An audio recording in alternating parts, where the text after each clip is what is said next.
गांव के किनारे एक छोटा सा घर था जहां राघव और उसकी पत्नी रितिका रहते थे।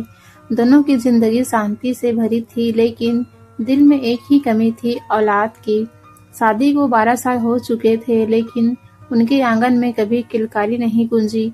गांव वाले ताने देते, रिश्तेदार बातें बनाते, पर राघव हमेशा रितिका का हाथ पकड़कर कहता, भगवान ने अगर दिया है तो सही समय पर देगा, और अगर नहीं दिया तो हम एक दूसरे के लिए ही काफी हैं। लेकिन रितिका के दिल में दर्द था। हर रात वह भगवान से यही प्रार्थना करती, बस एक बार मुझे माँ बना दो। एक दिन गांव के मंदिर में एक बूढ़ा साधु आया। रितिका ने उसके पास जाकर अपनी पीड़ा बताई। साधु ने शांत आवाज में कहा, तुम्हें औलाद जरूर मिलेगी, लेकिन याद रखना, उस औलाद की कीमत तुम्हें समझनी होगी। रितिका को उसकी बात समझ नहीं आई, लेकिन उसने उसे आशीर्वाद मान लिया। कुछ महीनों बाद चमत्कार हुआ। रितिका गर्भवती हो गई।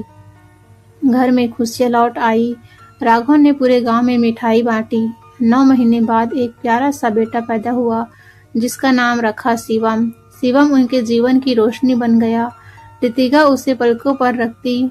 राघव दिन रात मेहनत करता था कि बेटे को अच्छी जिंदगी दे सके, लेकिन जैसे जैसे शिवम बड़ा हुआ, उसमें अजीब सा बदलाव आने लगा। वह जिद्दी था, गुस्सैल था, और धीरे धीरे उसने गलत संगत पकड़ ली। पढ़ाई छोड़ दी, दोस्तों के साथ झगड़ा करने लगा, यहाँ तक कि कई बार घर में पैसे चुराने लगा। रितिका उसे हर बार समझाती, बेटा हम तुम्हारे लिए सब कुछ हैं, हमें यूं मत दुख दे, लेकिन शिवम पर कोई असर नहीं होता। एक दिन उसने गुस्से में आकर राघव को धक्का दे दिया। राघव गिर पड़ा और उसकी आंखों में आंसू आ गए। वह दर्द शारीरिक से ज्यादा दिल का था। उस रात रितिका बहुत रोई। उसे साधु की बात याद आई, उस औलाद की कीमत तुम्हें समझनी होगी। समय बीतता गया। शिवम पूरी तरह गलत रास्ते पर चला गया।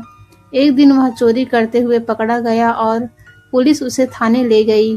राघव और रितिका थाने पहुंचे। पुलिस वाले ने कहा, आपका बेटा गलत कामों में लिप्त है और उसे सजा मिलेगी। रितिका रोते हुए बोली, साहब यह हमारा इकलौता बेटा है, इसे एक मौका दे दीजिए। राघव ने सख्त आवाज में कहा, नहीं रितिका, अगर आज इसे नहीं रोका तो वो बर्बाद हो जाएगा। शिवम यह सब सुन रहा था। उसे पहली बार एहसास हुआ कि उसके माँ बाप कितने टूट चुके हैं।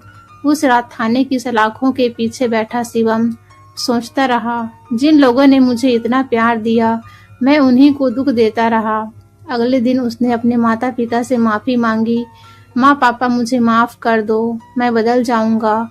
राघव की आंखों में आंसू थे, लेकिन इस बार वह खुशी के थे। कुछ समय बाद शिवम ने अपनी जिंदगी बदल दी। उसने मेहनत करना शुरू किया, पढ़ाई पूरी की और एक अच्छा इंसान बन गया। एक दिन उसने अपने माता पिता के सामने हाथ जोड़कर कहा, आज मैं जो भी हूँ आपकी वजह से हूँ।